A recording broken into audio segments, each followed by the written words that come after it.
안녕하세요. 미북이입니다. 이번 주 진행했던 FOMC에서 금리는 0.75% 인상이 됐고 연준의 입장은 매우 분명했습니다. 인플레이션을 통제하기 위해 필요하다면 경기 침체도 불사하겠다는 입장을 보여줬는데 이게 예상했던 것보다 더 매파적이었고 점도표 또한 상향되면서 시장은 하락 추세를 이어가고 있어요. 6월에 형성했던 전저점을 다우지수는 깼습니다. 나스닥과 S&P 500은 코앞에 두고 있고요.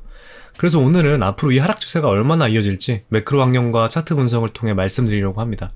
달러 인덱스부터 해서 구리까지 말씀을 드릴 건데 이제 10월 중순까지는 엄청 큰 이벤트라고 할 만한 것이 없어요. 그 말은 결국 매크로 변수들이 증시에 미치는 영향이 지대해진다는 말입니다. 10월 시장의 주요 포인트라고 하면 10월 13일 목요일에 발표하는 CPI가 어떤 하락 강도를 가질지 그리고 경기 침체 징후가 어떤 식으로 나타날지가 될 것 같은데 매크로 변수들도 무조건 병행해서 보셔야 됩니다. 투자하고 대응하는 데 있어서 확률이 많이 올라갈 수 있기 때문에 지금은 매크로 변수들 계속해서 주시해야 하는 환경이라고 말씀드리고 싶어요. 먼저 달러 인덱스부터 볼게요. 현재 지속적으로 증시 하락 압력을 강화시키는 주요 매크로 지표입니다. 지난 FOMC에서 매우 긴축적인 점도표 발표 이후에 달러는 계속해서 신고점을 돌파하며 상승하고 있어요. 달러 인덱스를 낮추는 정석이라고 한다면 준 기축통화를 보유 중인 주요 6개국이 미국과 비슷한 수준으로 금리를 인상하는 방법이 근본적인 방법이라고 할 수 있습니다. 최근 유럽에서 금리 인상을 하고 있지만 유럽의 경제 여건을 고려할 때 미국과 비슷한 수준으로 유지하는 것은 사실상 불가능하기 때문에 달러 강세가 이어지고 있어요. 이런 정석적인 방법 외에도 일본이 자국 엔화를 방어하기 위해 외환시장에 개입해서 일시적으로 달러가 약세를 보였지만 외환시장에 사용할 수 있는 유동적인 달러는 제한적이라 임시 방편에 불과해서 근본적인 해결책으로 볼 수 없습니다. 기술적으로 보면 상단에서 이런 저항 레벨에 있습니다. 그래서 단기적으로 당장 상승을 이어가기보다는 조정 이후에 상승이 이어질 확률이 조금 더 높다고 봐요. 그렇지만 계속 상승하는 추세에 있어서 다소 보수적인 스탠스로 보시는 게 좋을 것 같습니다. 이제 유가 보겠습니다. 유가 같은 경우 6월 이후로 쭉 하락하다가 저항선 돌파하고 얼마 못 가서 다시 하락 추세를 이어가고 있어요. 또한 2020년부터 이어지고 있는 이런 장기 지지선도 최근에 이탈한 상황입니다. 그래서 앞으로 추가 하락이 나올 가능성이 높지만 유가와 직접적으로 관련된 투자는 지금 웬만하면 지양하셨으면 좋겠습니다. 유가 숏이 더 유리한 상황인 건 맞는데 최근 러시아 부분 동원령 선언도 그렇고 여러 가지를 봤을 때 원유 세력들이 포지션을 정리하는 트리거로 활용하고 있는 것 같아요. 그래서 리스크나 변동성이 다른 매크로 변수들에 비해서 굉장히 크다고 생각합니다. 주의하시라고 말씀드리고 싶고 주말간 러시아가 점령한 우크라이나의 4개 지역의 영토 병합 투표가 있어요. 영토 병합이 진행된다면 전쟁은 국지전이 아니라 전면전의 성격을 띠게 됩니다. 이게 유가 상승 동력으로 작용할 수 있으니까 지켜보시길 바랍니다. 이제 2년물과 10년물 금리 볼게요. 2년물 같은 경우 미국 단기 채권 중에 연준의 금리와 가장 큰 동조화를 이루는 채권이에요. 전고점을 돌파하고 상승하다가 FOMC 점도표 발표 이후에 패닉에 가까운 상승을 보이고 있어요. 점도표로 미루어 봤을 때 2년물 채권 금리가 한 4.5% 수준까지는 상방으로 열려 있다고 생각합니다. 현재 일드 커브가 마이너스를 오랫동안 유지하고 있는 상태이고 경기 침체의 지표로 중요하게 사용되기 때문에 장기 채권과 함께 유의 깊게 지켜봐야 하는 지표입니다. 장기 채권인 10년물 금리 보시면 달러 인덱스랑 같이 증시에 가장 큰 하방 압력을 가하는 매크로 지표예요. 미래의 기업 가치를 현재의 가격으로 반영하는 주식시장과는 가장 디커플링 되는 요소입니다. 상승폭이 매우 커요. 이 역시 현재 연준의 강한 긴축 기조에 반응해서 6월의 전 고점 돌파하고 강한 흐름을 이어가고 있습니다.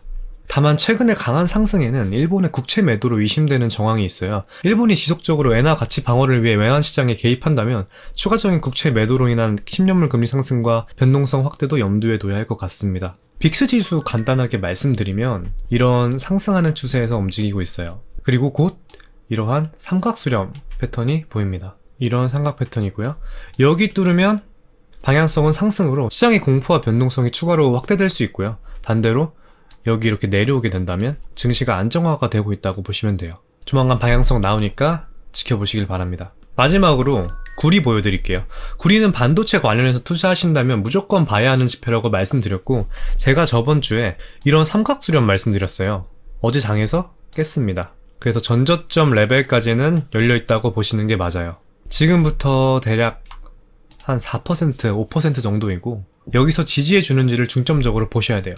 계속 지켜보면서 말씀드리겠습니다. 매크로 변수들 다 말씀드렸고 모든 매크로 지표들과 시장을 반전시킬 만한 키는 결국 물가입니다. 그래서 추후 계속 발표되는 각종 물가 관련 지수들 계속 모니터링 하셔야 됩니다.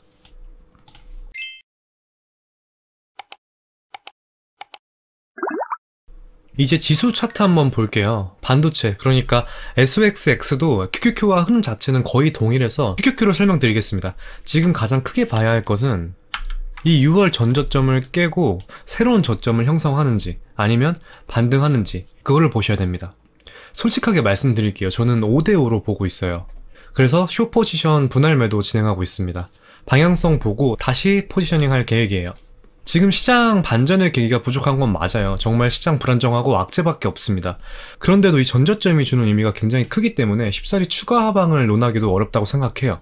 그래서 5대5라고 생각하고 조금 더 확실해지면 그때 포지션 정립하려고 합니다. 관망도 전략이에요. 지금 시장 난이도 자체가 매우 높아서 당분간은 보수적인 스탠스를 유지하는 것이 리스크 관리 측면에서 유리하다고 생각합니다.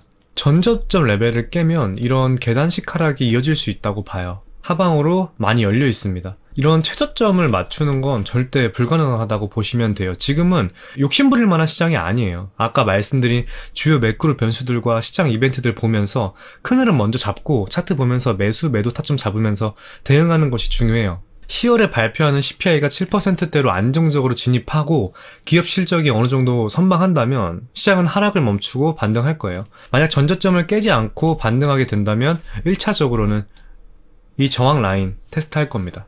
그래서 지금 당장 전저점 레벨에서 어떤 움직임을 보여주는지 보셔야 되고 시장이 확실하게 반등하는 모습을 보여주기 전까지는 보수적으로 보시는 게 좋을 것 같습니다. 결국 모든 것의 해답은 CPI가 얼마나 빠르게 정상화될 것인가에 있어요. 단기적으로 시장 중요한 레벨이 있고 불안 요소가 많은 만큼 성향에 맞춰서 투자 대안에 대한 정리를 하셨으면 좋겠습니다. 다음 주도 PCE 발표나 미국 2분기 GDP 등 확인해야 되는 이슈들이 있는데 다음 주 주요 이슈들 포함한 대응 전략 월요일에 제 채널 커뮤니티에 게시할 예정이니까 꼭 참고해서 대응해 주시길 바랍니다. 그럼 오늘 영상 여기까지 말씀드리고 시청해 주셔서 정말 진심으로 감사드립니다. 도움이 되셨다면 구독과 좋아요 한 번씩 부탁드릴게요. 궁금하신 점을 포함한 모든 내용 댓글 남겨주시면 확인 후 답변 드리겠습니다. 감사합니다.